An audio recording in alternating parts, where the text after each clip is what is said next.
Hi everyone, I'm Jason from Trade-N-Games, and today I present to you a Magnavox Odyssey 2 store kiosk. This is a very interesting unit for me to acquire for the collection. This was actually brand new, just assembled out of a generic cardboard box for the first time.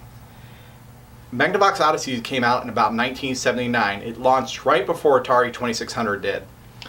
But from all I can figure out, store displays like this might have been part of a campaign in about 1982, 1983, where you can actually win a home arcade unit featuring the Magnavox Odyssey 2. And it would actually be this display along with a Magnavox TV and of course the Odyssey 2 system and a handful of games. And it was supposed to bring the arcade experience home, which was of course Magnavox's whole entire advertising campaign.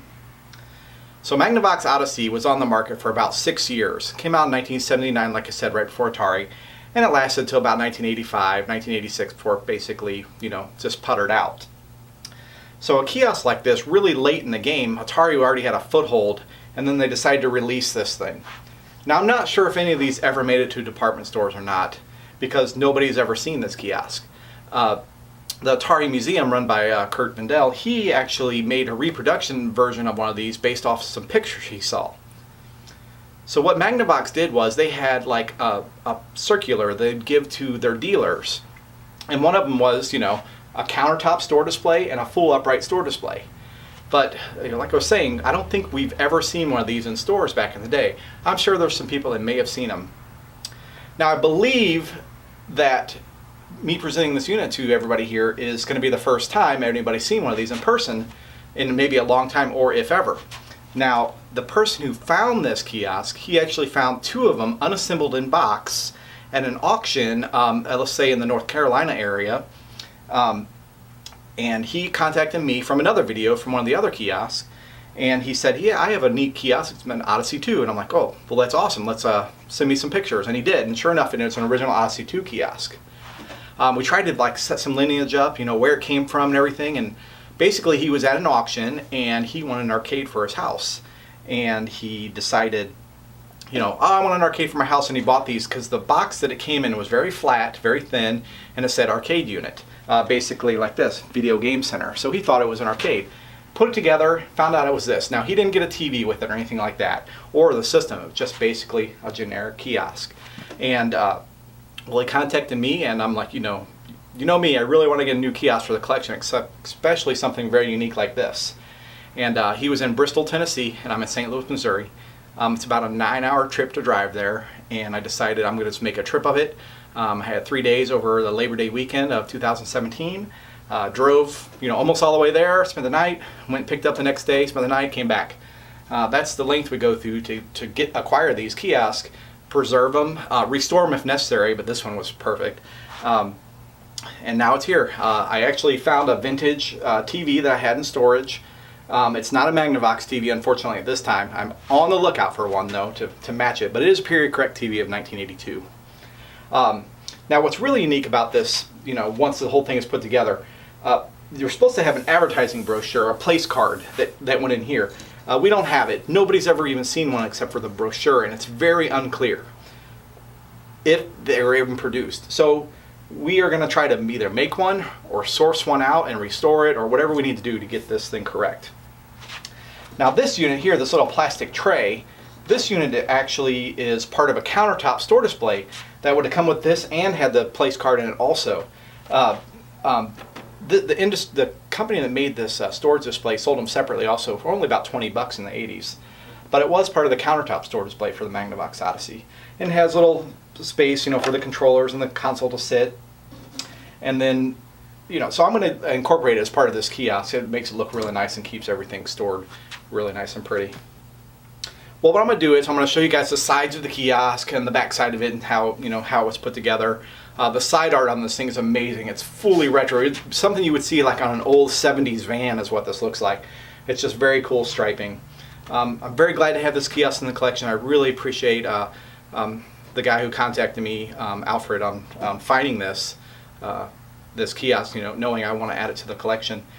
He does, at this time, have another one for sale. He actually picked up 2 of them at that arcade auction, or not arcade auction, just a state auction. and there may have been 2 more. He believes, he heard that 2 had sold previously to this one selling. But of course I picked out the nicest one I could find. We also have the original instructions for assembling this. I'm going to show you those up close, and just a little bit more information about the kiosk that I can dig up with. I'll show you guys and share more with you. So as you can see here, here's the original owner's manual for hooking it up and screwing it all together, and the model number for the actual kiosk itself. And what's neat about this is actually you can see right here, you know, they wanted you to use these chains that actually were included with this to actually lock the cartridges up so that you could leave them out and then people could place them right into the system. So this is the way the cartridges, this is actually with the system removed, and this is where you'd set the console directly down on top here. And the cartridges actually have a cartridge slot, and you're supposed to unscrew the back of here and run this chain through your cartridges so that they can be removed yet still reach into the system, so that'd be anti-theft, if you want to call this thing anti-theft. So while I'm showing you guys a side shot of the system, I want to talk a little bit about the actual overall size of it. It's just a little bit over 6 foot tall. It's a little bit over 2 foot deep from the back to the front, and the width is about 2 foot also, just a couple inches further. Now it's made out of real thin, like no more than 1/4 inch, like a masonite type of wood with a really thick laminate on the side, but not like a Formica countertop. Some type of really thick vintage paper. I'm not familiar with the process they used back then. But it was some type of print that was put on, but it's not a sticker, so I'm not sure what it is exactly. The unit is very light, and I would consider it actually kind of flimsy. It's held together with just screws and wing nuts, so it'd be really easy to assemble, and it condenses down really flat when it's unassembled. And it just has a metal support bar, as you will see from the assembly instructions of how it's put together, where this TV sits and everything, and how it's all just one big integrated piece. But it's very, very light. It's easy to be picked up just, you know, from the back from the TV tray and move it around very simply.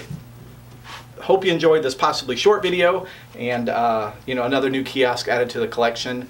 I would say in the lineage, this is the oldest kiosk in terms of the system that goes on it, but it's probably not the oldest because this probably came out after Atari and Television and Coleco kiosk. But since we don't have much information, we're just going to go with that now. Maybe in the comments below, people can maybe have some more information, and we can put some more facts together about this kiosk as it gets shared.